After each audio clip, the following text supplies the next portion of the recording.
Miracles do happen.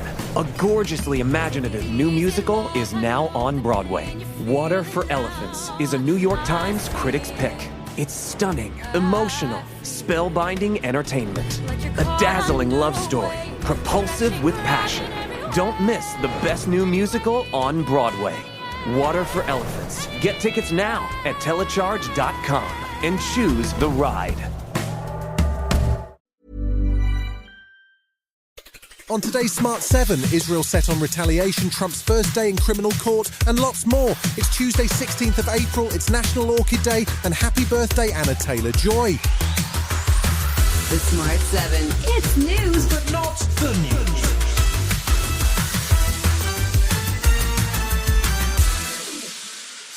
After the dramatic wave of drone and missile attacks across the weekend, global international efforts were focused on Monday on de-escalating the situation between Israel and Iran. The 300-plus barrage on Saturday night was retaliation for Israel's strike on the Iranian consulate in Damascus, and leaders from across the globe have been calling on Israel to exercise restraint in response. French President Macron reiterated his country's support for Israel, but called for an avoidance of any escalation.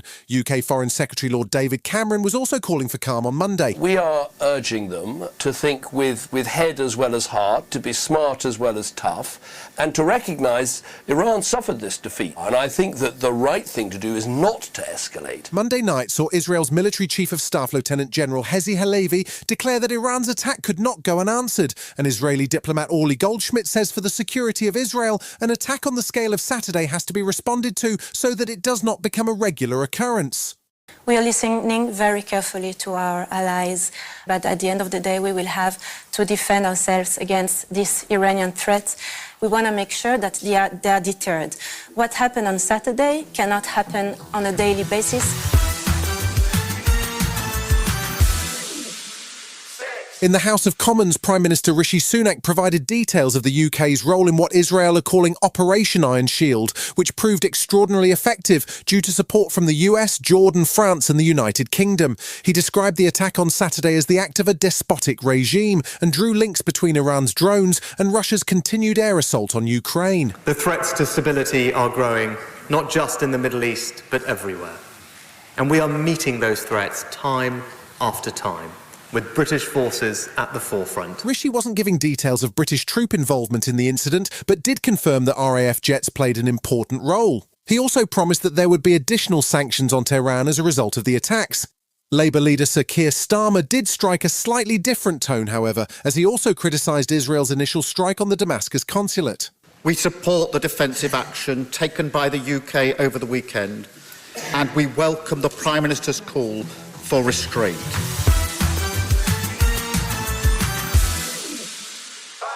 US presidential candidate Donald Trump made history on Monday as the first former president to appear in court on criminal charges. He's accused of falsifying business records to cover up a hush money payment to adult star Stormy Daniels. This all dates back to Trump's first run for president, when he conspired with the CEO of the National Enquirer to catch and kill stories that could prove damaging to him. Daniels received $130,000 in payments, which was listed as legal fees to lawyer Michael Cohen. Trump is facing 34 counts of falsifying business records, which could see a 4-year prison term, but he wasn't too impressed by day one of the trial as the first potential jurors were sworn in. Thank you very much, but that I can't go to my son's graduation, or that I can't go to the United States Supreme Court, that I'm not in Georgia or Florida or North Carolina campaigning like I should be. It's perfect for the radical left Democrats. That's exactly what they want. This is about election interference. That's all it's about. Thank you very much.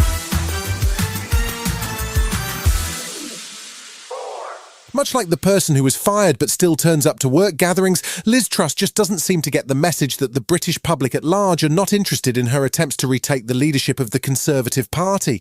She had a miserable 44 days in office, during which the Queen died, although no blame attaches to Liz for that one. Since then, she's been trying to flog her book, hanging around with Nigel Farage and the odious Trump Lieutenant Steve Bannon, and generally outstaying her welcome. She claimed in the US that the deep state brought her down, which appears to include The Economist and the Bank of England. And when she turned up on LBC, she still hadn't forgiven Governor Andrew Bailey. Do you believe Andrew Bailey should still be Governor of the Bank of England?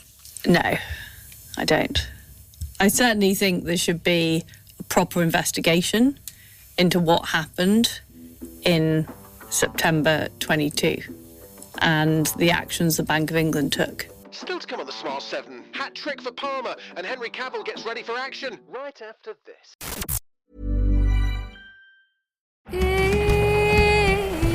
Miracles do happen. A gorgeously imaginative new musical is now on Broadway. Water for Elephants is a New York Times Critics' Pick. It's stunning, emotional, spellbinding entertainment.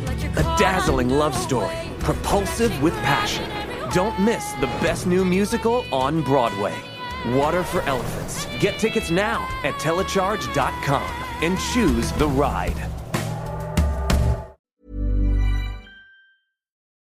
Welcome back.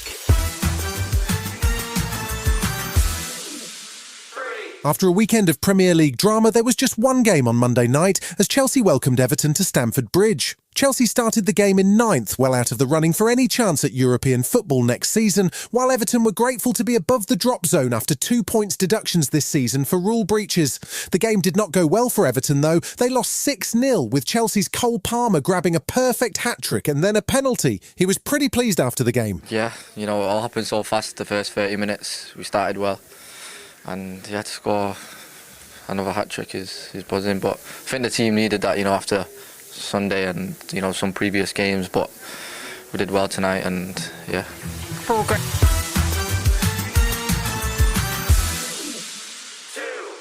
Guy Ritchie's two favourite things in the world seem to be Vinnie Jones and the word gentleman. Fresh from his blockbuster Netflix series called The Gentleman and starring Vinnie Jones, his next project is a World War II spy comedy called The Ministry of Ungentlemanly Warfare. This one doesn't seem to feature Vinnie Jones, but it does have an all-star cast including Henry Cavill, Alan Ritchson, Henry Golding and the magnificently named Hero Finds Tiffin. It's loosely based on real events and it's due to hit cinemas this Friday. Henry Cavill explained to the Today Show via a mixed metaphor how complicated action movies can get. You have to make sure you remember all of your dance moves, and so it's less about getting all sort of crazy and excited. It's more about just being incredibly focused.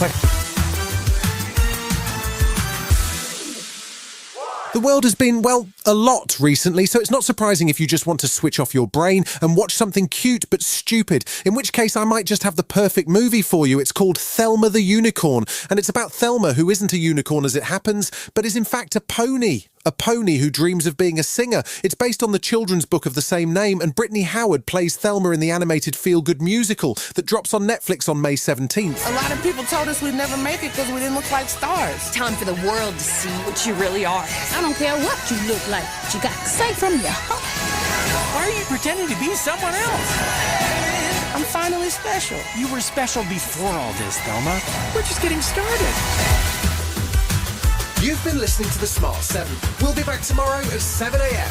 Hit that follow button and have a great day. Give us 7 minutes, we'll give you the world.